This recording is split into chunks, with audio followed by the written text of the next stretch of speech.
Alright guys, on this video I am going to show you how to download any video on X, just about any video. So let's go ahead and download this particular video. I don't think this video is needed, so click on this, or rather on the video, click on this area, and you can see where it says download video. You click on download video and then it's going to pop up and bring this particular area.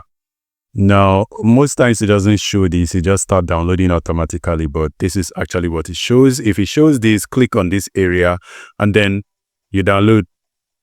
So once you hit download, it's going to start downloading and you can see it's downloading here. I already downloaded the video previously. This is the video. Now, apart from this method, there is actually a way you can download a video on X. Now, to download a video on X, just type X video downloader, right? And there are so many of them. It is going to show different options. I use this one, right? And then I'll go back to X, go to the home page, and I am going to look for another video.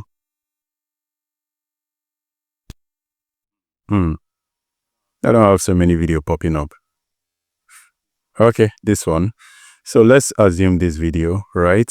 You come this area, you click on this, and then you copy the link of that video. Then you go to this area, which is the website that opened for you, and then you paste.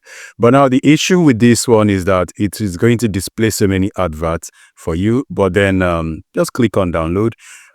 Most times it pops up adverts like this. Just close it out and you wait a little, your download is going to start. You can see it already started. This is it right here. And it always shows a lot of pop-ups. So I would encourage you guys to actually download Brave browser, which disables any pop-up ads. That is all I want to share with you in this video. Whenever advertisement pop up, don't click on it, just close it. And guys, that is all for this video. See you guys on the next one. Stay safe and peace.